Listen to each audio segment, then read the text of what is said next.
Assalamualaikum warahmatullahi wabarakatuh. Shalom, Om Swastiastu, Namo Buddhaya, salam kebajikan, salam sejahtera bagi kita semua.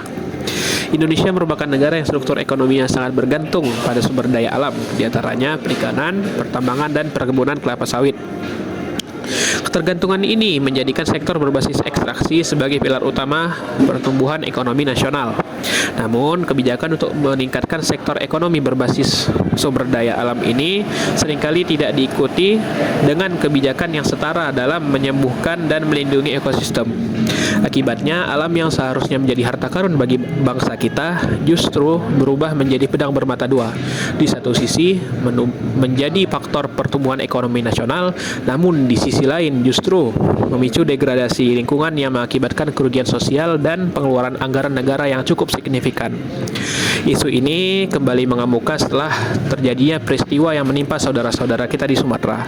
Peristiwa tersebut menunjukkan bahwa krisis ekologis bukan lagi ancaman teoritis, namun adalah fakta lapangan yang berdampak langsung pada keselamatan masyarakat dan stabilitas nasional.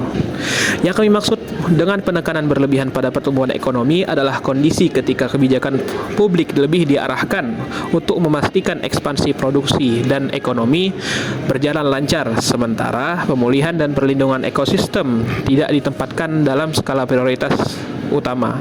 Sementara itu, dalam merespon krisis ekologis, artinya adalah kita harus menghadirkan seluruh kebijakan sistematis yang berfokus pada pencegahan, penegakan hukum, serta pemulihan daya dukung alam secara berkelanjutan.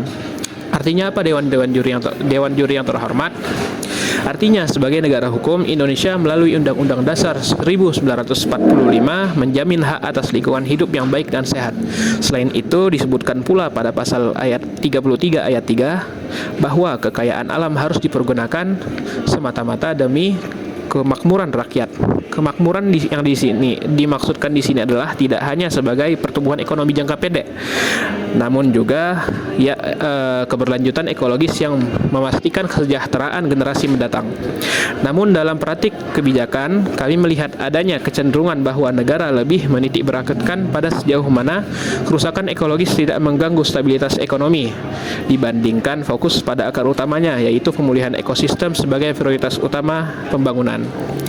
Berdasarkan kerangka tersebut, saya Muhammad Rayhan Habibi sebagai pembicara satu bersama tim kami menyatakan secara tegas kami berada di posisi pro terhadap statement bahwa penekanan berlebihan pada pertumbuhan ekonomi telah mengaburkan prioritas negara dalam krisis ekologis.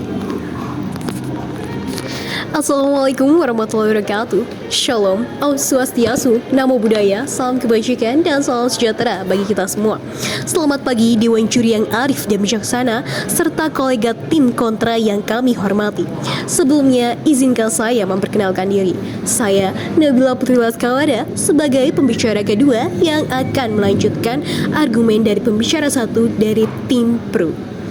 Yang dimana pada poin yang pertama, dalam beberapa tahun terakhir, kebijakan nasional secara konsisten diarahkan untuk mempercepat pertumbuhan ekonomi melalui kemudahan investasi dan ekspansi sektor berbasis sumber daya alam.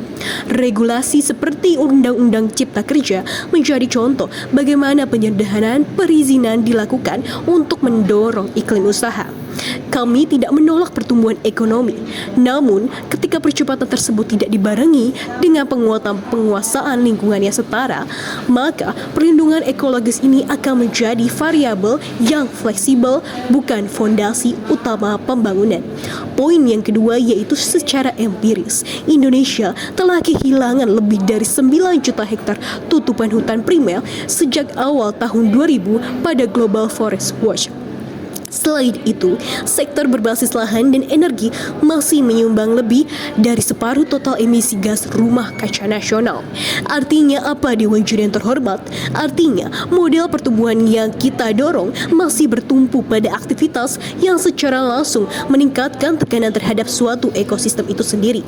Kemudian, konsekuensi dari model ini bukan hanya kerusakan lingkungan, tetapi juga beban ekonomi jangka panjang.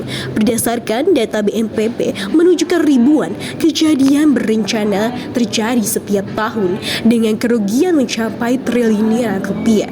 Sebagian besar bencana tersebut berkaitan dengan degradasi lingkungan seperti banjir dan longsor akibat berkurangnya daya dukung hutan.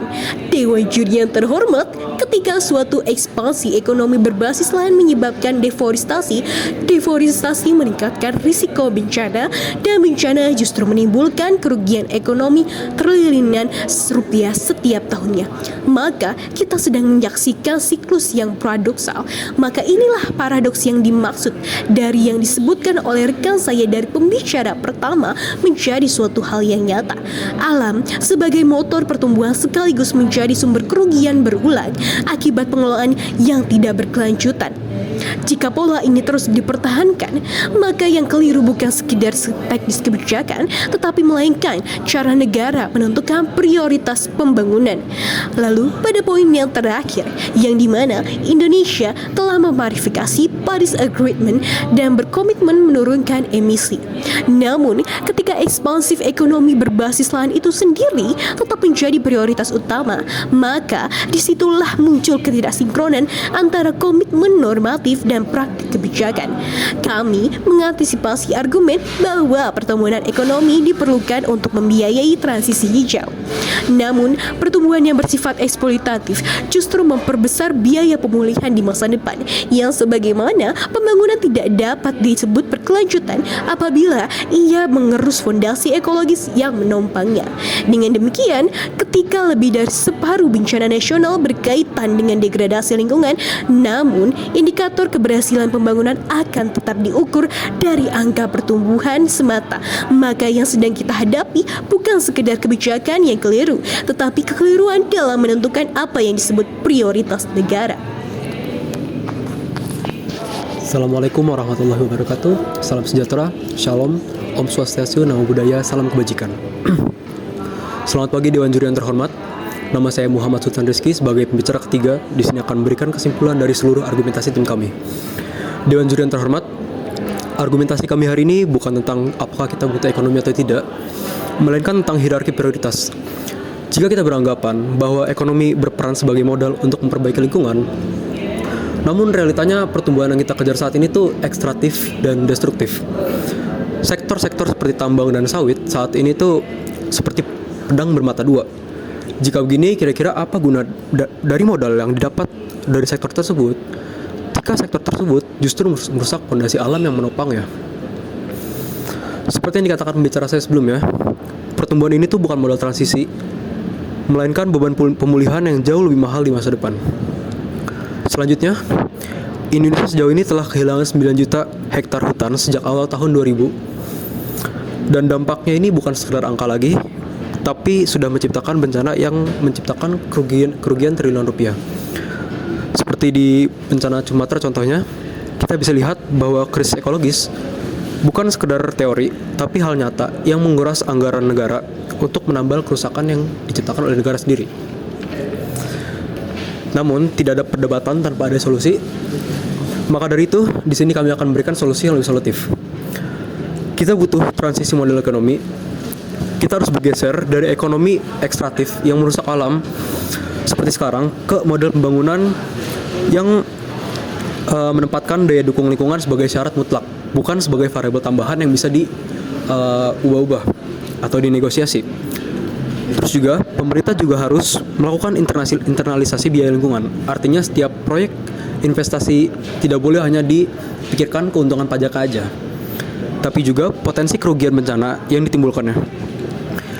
Di sini prioritas negara harus diubah dan mengobati bencana menjadi investasi preventif melalui revitalisasi hutan dan daerah aliran sungai. Jika kita mampu mengalokasikan triliunan untuk infrastruktur, seharusnya kita mampu juga untuk memberikan alokasi yang sama untuk revitalisasi ekosistem. Maka dari itu kesimpulannya adalah kami sebagai tim pro telah membuktikan bahwa penekanan berlebihan pada ekonomi telah menggeser prioritas negara menjadi sekedar menjaga stabilitas ekonomi aja daripada pemulihan ekosistem itu sendiri. Jika kita terus menempatkan respons ekologis sebagai agenda sekunder, kita tidak sedang membangun masa depan, kita sedang merencanakan kebangkrutan dan kehancuran masa depan.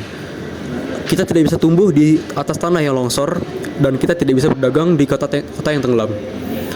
Mengabaikan krisis ekologis demi ekonomi bukan berarti menunda perlindungan, tapi sedang merencanakan kebangkrutan nasional. Maka dengan begitu, mosi ini harus tetap berdiri. Terima kasih. Baik, pada closing statement hari ini, Dewan Juri yang kami hormati, perdebatan hari ini bukan tentang memilih antara ekonomi atau lingkungan.